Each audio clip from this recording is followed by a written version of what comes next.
에스라 7장부터 10장까지는 에스라 주도의 제2차 포로 귀환과 신앙 개혁을 기록하고 있습니다. 우리는 이 가운데서 8장 말씀을 읽었는데 8장 크게 두 문단으로 나눌 수 있습니다.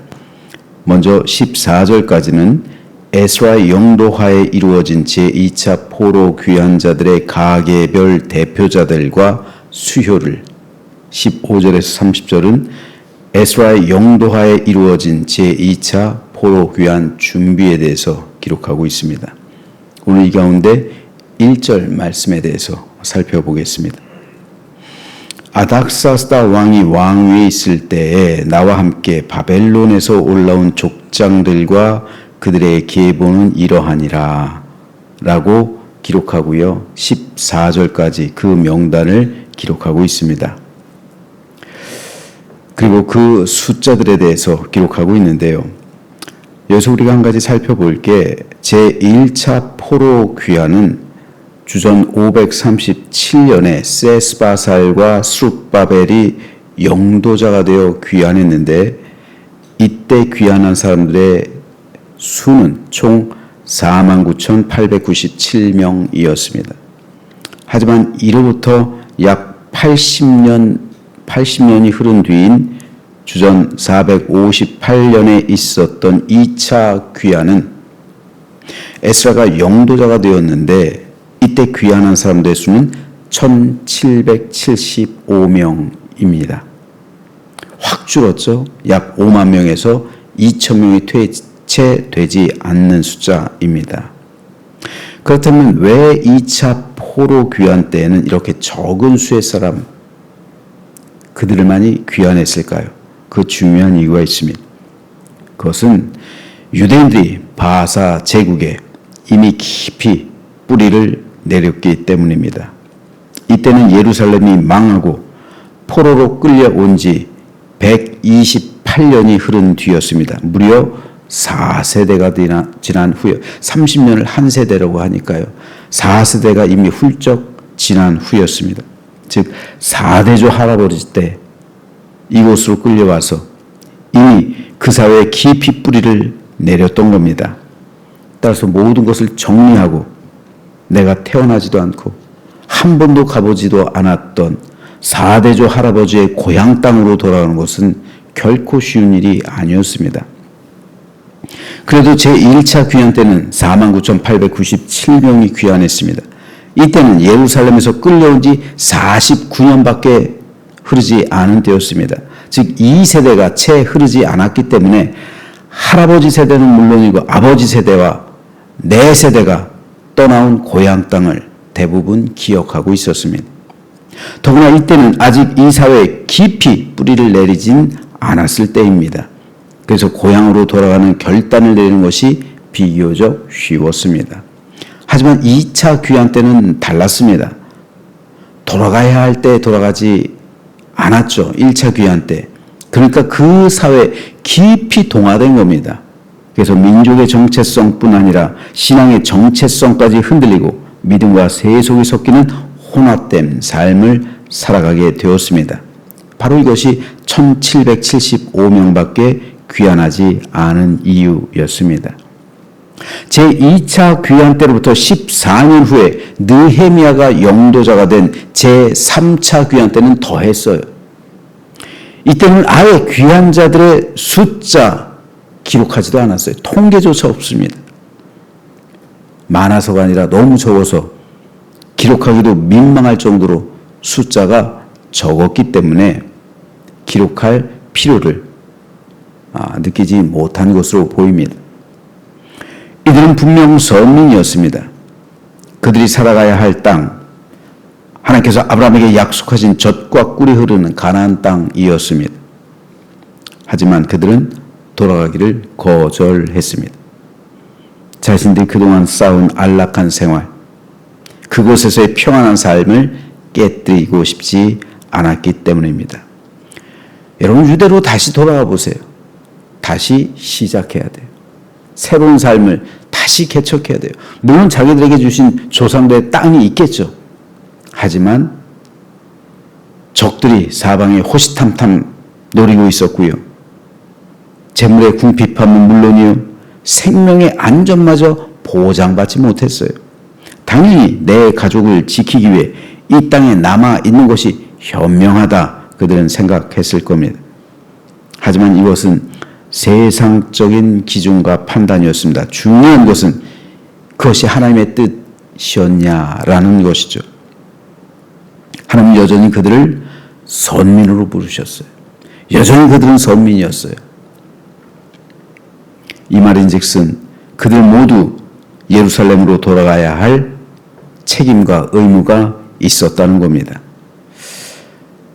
저는 이 말씀을 준비하면서 어쩌면 우리 가운데서도 이러한 신앙적인 딜레마, 이러한 현실적인 삶에 부딪히고 있는 사람이 적지 않겠다 생각해 보았습니다. 하나님 나라로 돌아가야 하죠. 우리의 영원한 본향은 천국이죠. 하나님 나라로 우리는 언젠가 돌아가야 합니다. 이것은 우리의 책임이기도 하고 우리의 의무이기도 하죠. 하지만 돌아가기를 거부하는 사람들, 하나님 나라를 사모하기보다는 여기가 더 좋사오니 이곳에서 천년 만년 살 것처럼 영원의 삶의 뿌리를 내리고 싶어하는 사람들.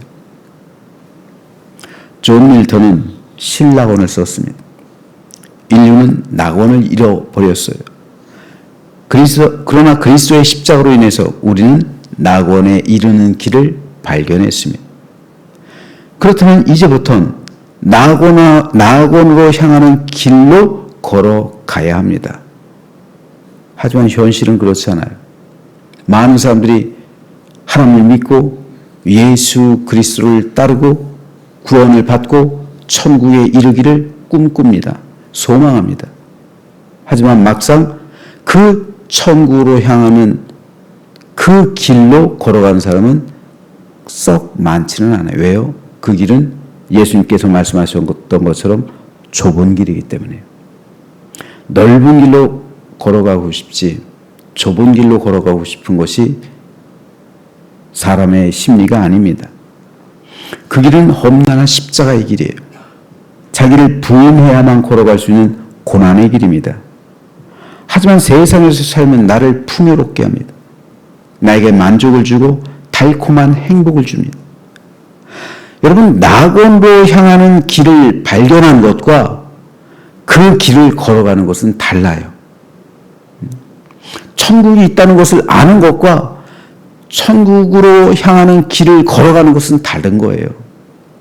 저 여러분 어떻습니까? 우리는 과연 천국을 사모하고 있으며 천국으로 향하는 좁다란 길을 걸어가고 있습니까? 혹 우리 가운데 세상의 풍요로움, 세상이 주는 달콤함으로 인해 여기가 더 좋사오니 이곳에서 천년 만년 살 것처럼 이 땅에 뿌리를 내리고 하나님 나라로 향하는 그 길을 걸어가고 있지 않은 성도가 있지는 않습니까? 지금도 음녀는 요한계시록 보면 음녀가 금잔, 아주 화려한 옷을 입고 번쩍이는 금잔을 들고 성도를 유혹합니다. 좁은 길로 걸어가야 하는데 넓은 길과 좁은 길 그 사이에서 음녀가 딱 서 있어서 금잔을 들고 성도를 넓은 길로 유혹해요. 그때 우리는 어떤 길로 걸어갈 것인가? 음녀가 내미는 금잔을 거절하는 사람들은 좁은 길로 걸어갈 것이요. 좁은 길을 거절하는 사람들은 넓은 길로 갈 겁니다. 우리의 선택에 달려 있습니다. 그렇기 때문에 오늘 본문에 등장하는 귀한 자들 반면교사 삼아서 오늘 우리 믿음을 되돌아보며 다시 한번 우리의 영원한 소망인 천국을 삼으며 그곳으로 향하는 그 좁다란 길로 걸어가는, 그래서 신앙의 승리를 이루는 우리 모두가 되시길 주님의 이름으로 축복합니다. 또 한 가지, 오늘 본문을 통해서 우리가 깨달아야 할 사실이 한 가지 더 있습니다. 에스라 2장에는 제1차 포로 귀한 자들의 가계가 소개되고 있습니다. 그리고 오늘 우리가 읽은 8장에선 제2차 포로 귀한 자들의 가계가 소개되고 있습니다. 그런데 이 1차 포로 귀한 자들의 가계, 그리고 2차 포로 귀환자들의 가계가 여러분 거의 일치하고 있어요. 놀라운 사실입니다. 즉 1차 때 귀환했던 가계 후손들 중에서 아직 남아있던 사람들이 있잖아요. 다 가진 않았어요. 그런데 그 다 가지 않았던 남아있던 1차 귀환 때 남아있던 가족과 친척들이 2차 귀환 때 가는 거예요. 여러분 이것이 말해주는 것은 분명합니다. 1차 때와 2차 때의 시차 80년이에요. 하지만 이들은 친인척들이에요. 그래서 1차 때 간 친인척들이 뿌리를 내리고 있었죠. 80년이 흘렀기 때문에.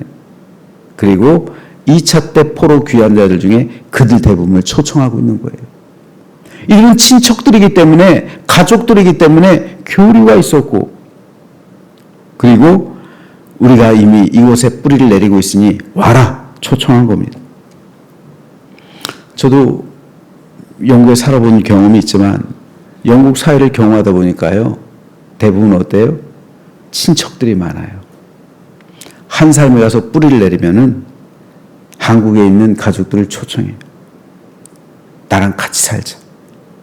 여기 이곳 참 좋으니까 같이 삽시다. 또 나 혼자 살긴 외로우니까. 가족들이 가장 믿을 만한 사람이 가족이잖아요.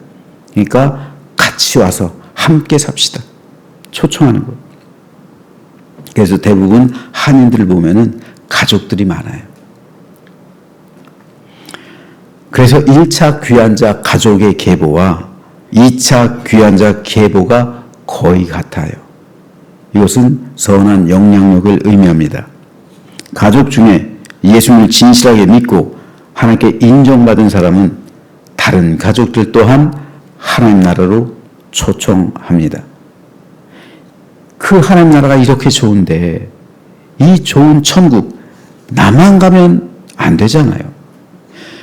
그러므로 내 영혼이 천국을 상속받았고 내가 살아있을 때도 천국의 삶을 누리고 있다면 가장 먼저 사랑하는 가족들을 천국으로 인도해야 합니다. 저는 저와 여러분 모두에게 이런 은혜와 축복이 충만히 임하는 2026년도가 되기를 소망합니다. 그래서 내가 제1차로 천국에 귀환하는 무리 가운데 있다면 우리 식구들, 우리 친척들이 2차로 귀환하는 무리 가운데 있게 되는 놀라운 축복과 은혜가 가득한 생명과 구원의 한 해를 이루는 복된 한 해가 되기를 주님의 이름으로 축원합니다.